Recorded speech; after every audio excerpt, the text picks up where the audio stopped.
I know many of you were with us 11 months ago when we said goodbye to my mother. 3 weeks after we said goodbye to Craig. And at the time it didn't seem real or possible, and to be honest, it still doesn't. So while this is a celebration of life, and we've worked really hard to make sure that it is, we're still struggling with that celebration part. And I imagine we always will. I think the circumstances around Craig's death, the timing, it was a lot. And I know I speak from both for my dad and I. It's I've loved hearing the stories. I agree with all of the coolness. But it's hard. It's still very, very hard. So I spent a lot of time trying to think about what I wanted to share today.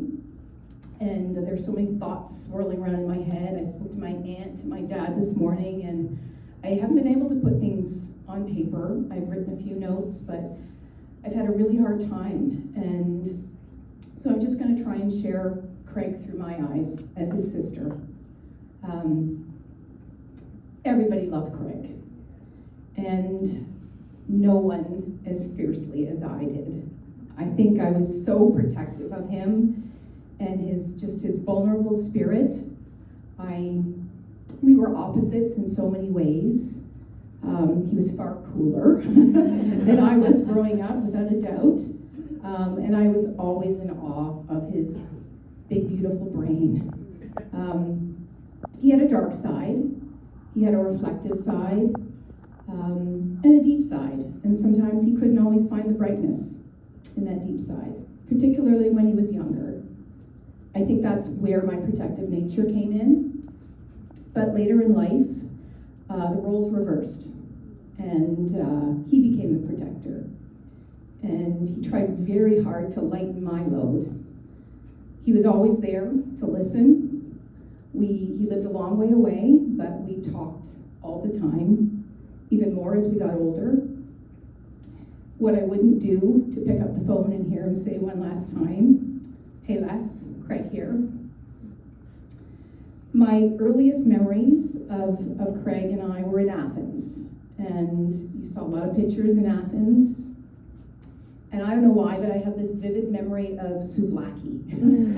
And we were both given, I think at the time, 25 drachmas, and we were drawn by this intoxicating smell down the road of a little guy on a grill, grilling souvlaki.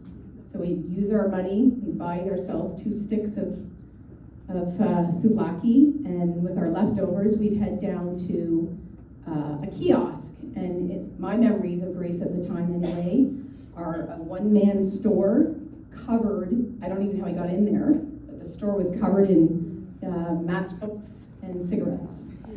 So I would use my change and buy a chocolate bar, and Craig at 7 would be like, "I'll have a couple cigarettes." He didn't get the cigarettes. He settled for a matchbook, but he was a rebel even then. Fast forward to our teenage years, and now as a mother of 3, I give my parents credit. I would have had a heart attack raising Craig, I think. That coolness came at a bit of a price and a few gray hairs. My dad heard me last night negotiating with my youngest daughter, well, there she is up there, about what time she was going to come home from a party last night. So I feel for them. It's not easy. I think his philosophy was to experience everything in life before he was 20. Good, bad, legal, quasi-legal, so that he could tell his sister under no certain circumstances was she ever to follow in his footsteps. He actually had a nickname for me growing up, LMIT, which stood for Little Mother in Training. And many years later, I joked with him that he kind of got it wrong. It should have been LMCYA, Little Mother Covering Your Ass. I don't think he realized quite how lucky he was that I looked the other way a lot. Despite his rebellious nature, and Ted and Pam, you've both spoken to this, he was incredibly protective as a big brother. sometimes too much. We put in a pool when we were teenagers, and we always had friends over. He approached my mother one day at one point and suggested that whenever friends were over, I was never allowed to wear a bikini.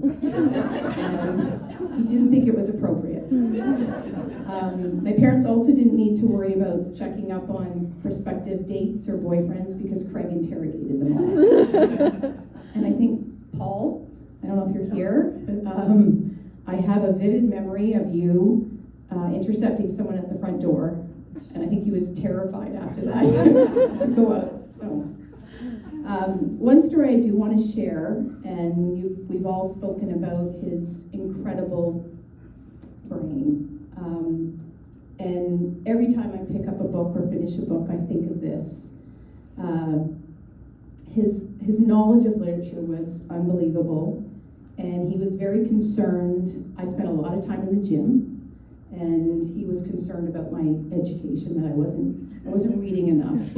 So he put a list together for me, and he felt like it was important that we all read the classics. You know, Moby Dick, Gone with the Wind, Wuthering Heights. And he said, and he probably read them all, like Ted said, in elementary school.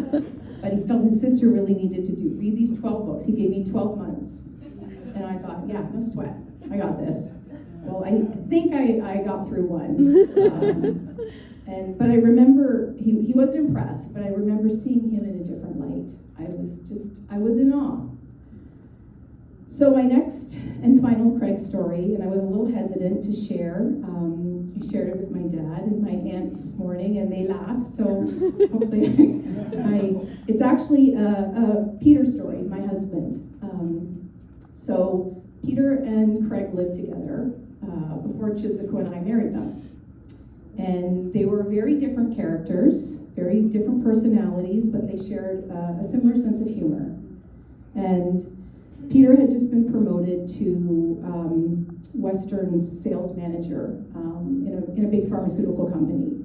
And he was young, very young, and kind of resented by the sales reps in the West Coast. They didn't really like him. They wanted his job, and he was nervous. He needed to win the respect of these people.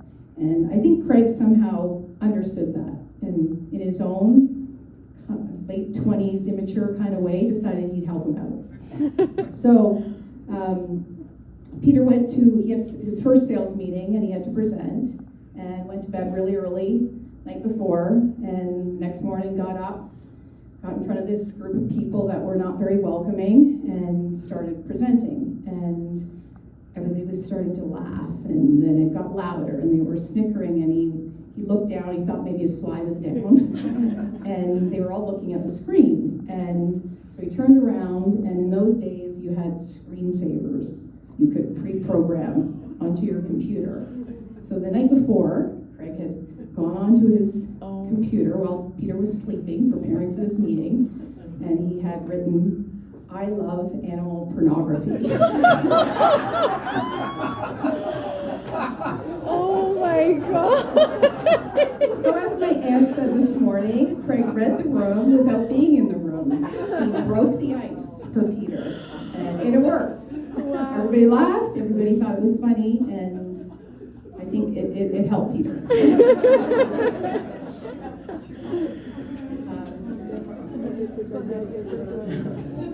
So the next chapter of Craig's life was Chizuko, and by far the best chapter. I knew they had met just around the time my son Josh was born. What I didn't know and just found out a few days ago was that they met the night I went into labor. And Craig was someone who had great disdain for cell phones and social media. You would never see Craig on a cell phone. Didn't like him. But that night, apparently, he kept checking his phone repeatedly. And I think Chizuko thought it was a little bit rude. He had just met this woman he was very taken by, and he told her, my sister is having a baby, and I'm nervous, I'm about to be an uncle.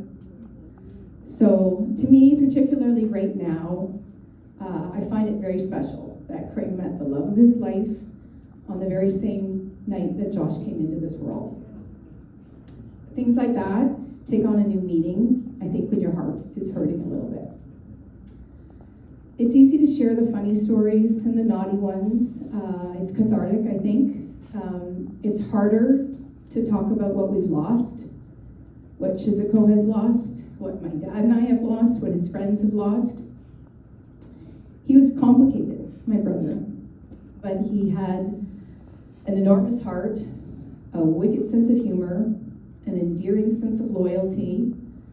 He loved his family, he adored his wife, and our world is smaller without him. I miss him terribly. I have tried very hard to come up with something, anything positive in his tragic passing, but I keep coming up empty-handed. What does give me a little bit of peace, he had a beautiful marriage. His life with Chizuko was filled with happiness, love, laughter. She was his soulmate, and he hers. My heart is broken for her now, but we're her family. We will always be her family. And I guess maybe a little bit of comfort in knowing that Craig will never grow old. He'll never suffer cancer like my mother, or loss like my father, Chizuko and I. He'll just remain just as he was in our hearts forever. I had a message I was going to read from Pam's sister, but I cannot find my phone. Just a text message. As Pam said, they are my sisters. Our mothers were best friends. She's away in Italy right now, and I just thought this was kind of appropriate. Dear Leslie Ann, I am here with you today in spirit. I can't believe so much time has passed. I think of your mom so often. She was truly a second mom to me. And Craig, what can I say? He was always himself. The summer he decided to teach us big words. It was so funny. Repugnant was one that year. He and Pam used to torment us so much, but we loved every minute of it, mostly. I am sorry. I am sorry for your loss. Sorry that I won't be there to celebrate Craig in all of his Craigness. And I just thought that was very Craig. So thank you. Thank you all for coming. This has meant the world to Dad and I to have time to say goodbye that we didn't really get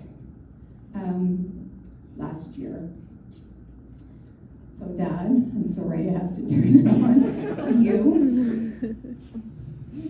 I've had 10 months to prepare for today, and I've procrastinated and procrastinated. So if I refer to my notes, bear with me. Autumn has been and continues to be a significant part of the lives of my family. On September the 15th, 1962, Anne accepted my proposal of marriage. The happiest day of my life.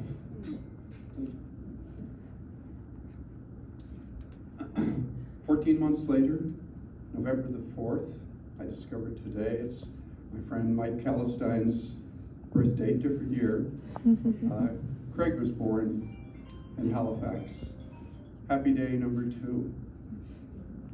2 years later, on the infamous day 9/11, and Leslie was born, also in Halifax.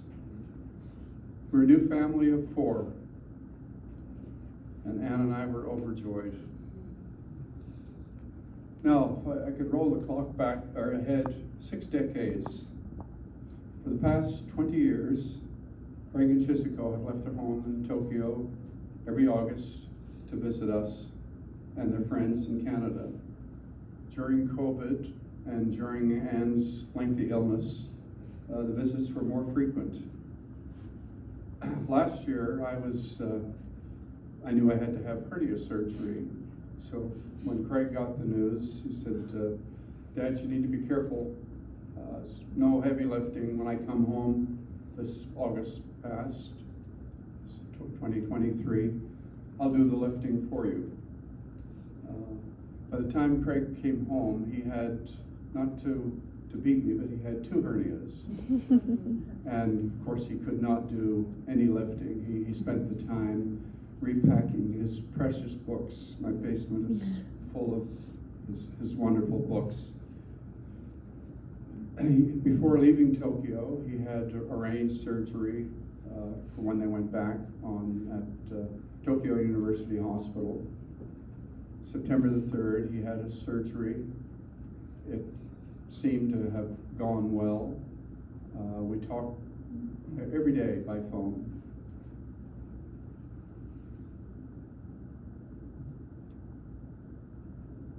His only complaint, he was telling me he was trying to get out and walk, but he was finding it was very hot in Tokyo, late summer. On September the 15th last year, at about 8:30 in the morning, he phoned me. We had a 20-minute conversation. It would be or less. I'm going to take a few minutes. Anne always told me I was too long-winded, so please bear with me. Many of you know Anne was diagnosed in the spring of 2020 with stage 4 cancer. Last year, 3 years into her treatment, she broke a femur at home one night, just moving on a couch. Went in hospital. She was weak. Had a major surgery, and then while in hospital, the doctors felt it necessary to repair the other femurs. So she had 2 femurs repaired in a matter of weeks. Shortly after that, she was feeling something wrong with her face. And I would see her checking in the mirror, and it appeared to be paralysis of some kind. It was initially diagnosed as Bell's palsy. And one of my friends here tonight, David Noonan, has experienced Bell's palsy. Anne was, I think it's no surprise if I say, was a beautiful woman. She truly was. She was never vain, but I would see her last summer, as I helped her in the morning, looking in the mirror, and she didn't like this woman who was looking back at her. She was clearly a much prettier woman than the face she saw in the mirror. So, continuing back to September the 15th last year, which happened to be our 61st wedding anniversary. We were at Victoria Hospital. One of the doctors believed that the cancer had gone to Anne's brain, and there were a bunch of tests to confirm that. We were given the options of these tests, some of them invasive. We felt it was a pretty low risk-reward ratio, and we decided not to proceed with any further testing. While this consultation was taking place, it was now early morning, September the 16th in Tokyo. So with the time change, still September 15th, still our anniversary date in London. Craig had gone from bed to bathroom. Chisiko heard him fall, went to the bathroom, immediately called medics. They were there very quickly, and Craig never recovered. Cause of death is written as hemorrhagic shock due to lower gastrointestinal bleeding. Chisiko has requested a pathological examination, and I think we're still waiting on that report. At this point, in the middle of the night, Chisiko has just lost her husband. Their future will not take place as planned and hoped. Without time to grieve, she's a very caring person. She now had to deal with conveying the message to Craig's parents. And she did a wise thing. She called Leslie. Leslie got the word. She lives in Mississauga, and she decided that she couldn't do that, pass that message by telephone. So she jumped in her car. If I had known as her dad, I would have prohibited her from doing that. Her wonderful friend Kim got her on the phone, Kim Lansdowne, talked her through the entire journey so that she remained awake. 8:30 that evening, I was putting Anne to bed, and the doorbell rang, and I went out to the door. Leslie, Lori, and Bruce were standing there, and one look at their faces. I had no idea what happened, but I knew something terribly tragic had happened, and I had to convey this news. Once I recovered from the shock as much as you can when you hear your son is dead, I thought, I don't want to tell Anne. She's in the final stages of her life. But in the end, we decided no, she had to know. So we told Anne, and within 3 weeks, Anne was dead.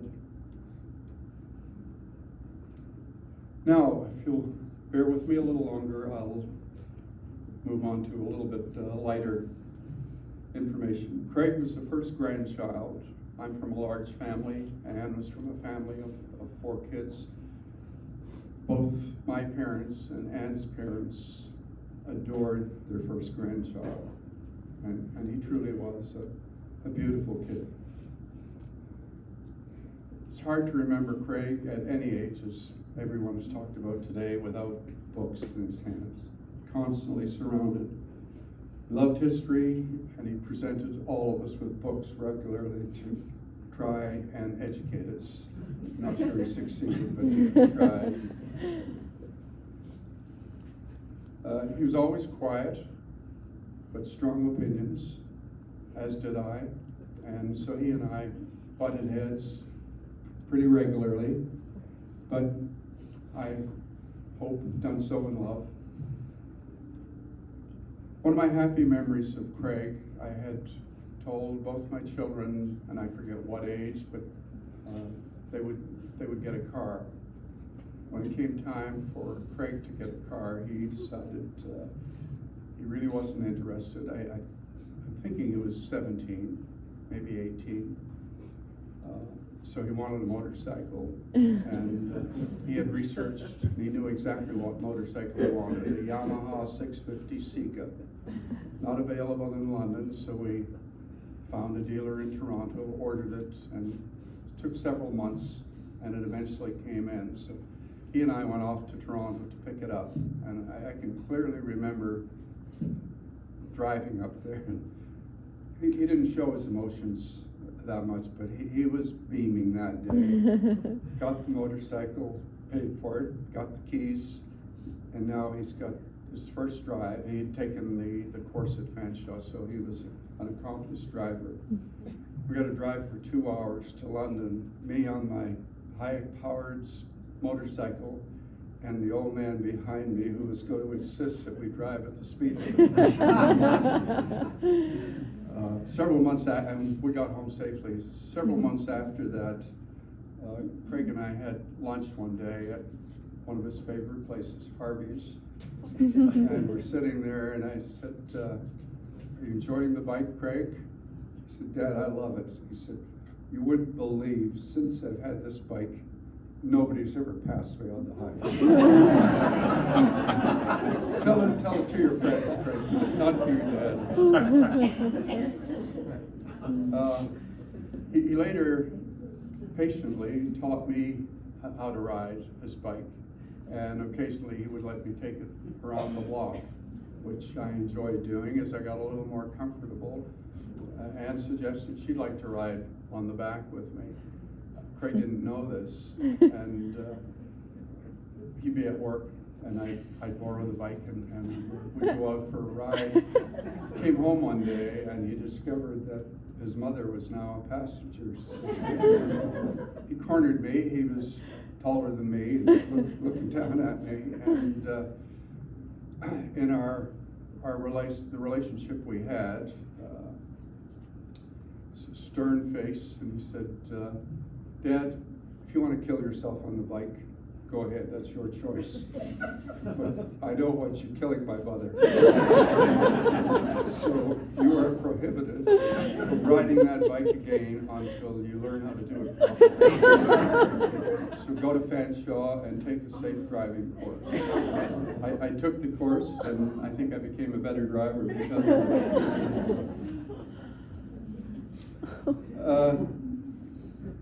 Well, Craig participated in most sports as kids going through elementary school and so on. He was in the mainstream sports, but he always had different interests. He was a great swimmer, but he loved canoeing, loved the outdoors, and he I don't know why or what triggered it, but he fell in love with English riding, not Western riding, but English riding for 10 years. Diligently, I know a couple of nights a week, we'd drive out to Oak Hill Riding Academy, and spent a lot of time there. Mentioned canoeing. He went for, I'm going to say, 8 or 10 years to Camp Voyageur, and he loved the wilderness. And one of the highlights of those years was when he paddled the Missinaibi River for 500 kilometers. That's fair distance in a canoe, all the way from Missinaibi Lake near Lake Superior to Moose River, and eventually emptying out into James Bay. Another canoeing highlight, at least for me, was again, age I'm not sure. I do have the information at home, but Craig approached me. I'm going to say he was 18 or 19, and asked if I would go canoeing with him. Which surprised me that he'd want to spend, more than a day trapped in a canoe in a tent with his father. This was going to be 10 days, and I was overjoyed. But I did say, I put one qualifier on it. I said, if we do this, Craig, you're in charge. I know nothing about canoeing, wilderness camping, or anything. No problem. And it was one of the best memories of my life. We drove to Sudbury, put our canoe on a train. We had been to various suppliers to get freeze-dried foods and all the stuff you need when you do this. Got on a train, headed north, and literally pulled a cord to tell the train to stop in the middle of nowhere, no community or anything. I'm scared by this point. Get out with all our gear and get into a lake, quickly into a series of rivers, and I think we canoed down the Spanish River for 10 days. Kind of a sequel to that story. Am I doing okay for time, Bruce? Absolutely. We're good till midnight, so. We finished the trip down the Spanish River, came across the lake. I don't remember the name of the lake now, and I think it was somewhere near Espanola, if I'm not mistaken. And it's about 10 in the morning, and we're unloading the stuff on the dock, and I said our car's back in Sudbury. So I said, I'll flip you to see who goes to get the car. And Craig started to laugh. He said, I'll go, Dad. And I said, no, I'll flip you. He said, you haven't looked in the mirror in 10 days, but he said, who the hell is ever going to pick you up?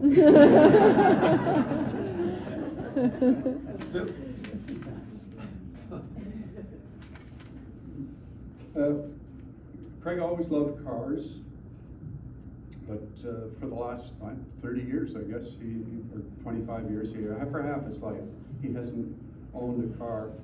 So when he'd come home from Japan every year, he loved to get out and drive, just get behind the wheel. It always surprised me that for the first couple of days, certainly the first day or so, he and I would be going somewhere, and he'd throw me the keys, and I'd say, no, you drive. And he said, no, I'm tired, or you have some excuse. always I would drive. I later discovered it was to see whether the old man was still competent. He was capable of driving his mother. Earlier this summer, we live in a condo and we have an annual picnic. I mean, it was back in June, I think. And while we were at the picnic, one of my friends introduced me to a lady, a neighbor of mine. I hadn't met her, but she does laps every day at the pool, down about 11 o'clock. And Craig was a regular at the pool. And so they used to chat. I didn't know any of this. So she had heard about Craig passing, and she wanted to meet me. And she spoke about Craig. By the time she was through, I was weeping uncontrollably. And I asked her if she could come today, and she couldn't. I think it's her birthday, or she's away. I think her sons were having a party for her. But she wrote me a note, and she entitles it Talking with Craig by the Pool. And I said it's a touch of Tuesdays with Maury. Hello, Bob. I'm sending along a few thoughts about my conversations with Craig. When we spoke by the pool, usually Craig had a late lunch and a cold drink. He also enjoyed his cigarette, but he moved outside the pool fence to do that. He was always friendly, peaceful, and relaxed. We talked very easily about books, travel, and our families. He spoke very warmly about his mother, Anne, and her caring manner. Craig was very much planning and talking about spending more time in Canada in the near future. He knew how much his father was going to miss his mother, and he wanted to be there for him. It was truly a gift to have this short time talking with Craig by the pool. In my humble and unbiased opinion, Craig was extremely intelligent and was gifted with a superb memory. Graduated from Western and was accepted at Dalhousie Law School. He chose another path, one that did not make him rich in material things, but rich in other ways. One of his friends attributes the following quote to Craig: "If I have another life after death, I would like to come back as a rich surfer, but married to the same woman." Truly love Chisco. Before we conclude, I'd just like to recognize a few people, thank a few, and I'll obviously miss a few. Carol Coulter, who was mentioned by Pam, was a lifelong friend of Anne's, and Gary and the girls were a big part of our life. Thank you, Gary, for sharing those beautiful daughters. The people in this room, I was trying to think of who has known Craig the longest, met him from day one, and it would be Janet, Anne's sister, Bruce, Janice, Bruce my brother, and Janice my sister. They met him as an infant. I will mention friends who are not here, but who, like the Coulters, have been a very important part of our life. When I finished graduate school, we lived in Niagara Falls for 4 years, and we met a family there, an English family. I worked at a large engineering company, the Wilsons, and they became wonderful friends. They've lived all over the world. We were neighbors in Niagara Falls, and we were neighbors in Greece. But after that, never lived in the same place, but we shared many, many holidays, spent a lot of Christmases with them, Chicago, Maryland, our house, etc. And they are like another brother and sister, their children. Fula is here today, and Fula is my friend from Greece. She married a close friend of mine, Don Welsh. Unfortunately, Don has passed, but Fula would have met Leslie and Craig in Athens when they were about 6 and 8 years old.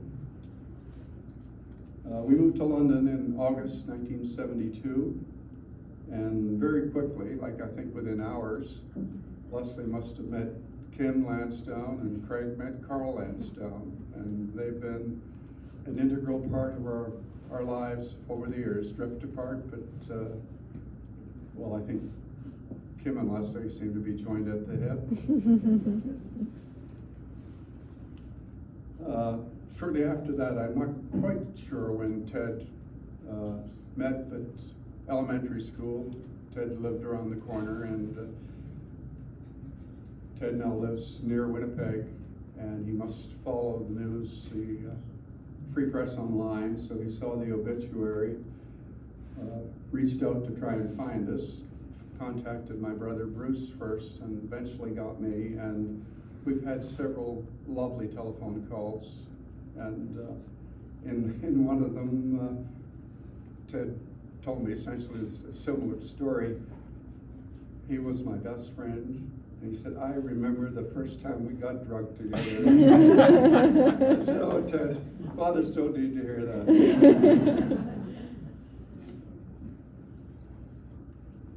Okay, lastly, I want to acknowledge and thank my wonderful daughter, Leslie, Peter, and the children, Joshua, Jessica, and Emily. Leslie continues to be a tireless rock through a tough time, and some of you are aware that Leslie has, well, like me, she's seen her immediate family reduced from the Gould family from 4 to 2. She's lost her mother, she's lost her brother, and in addition, my beautiful grandson, Joshua, has been seriously ill for 3 years. Please remember Joshua in your prayers.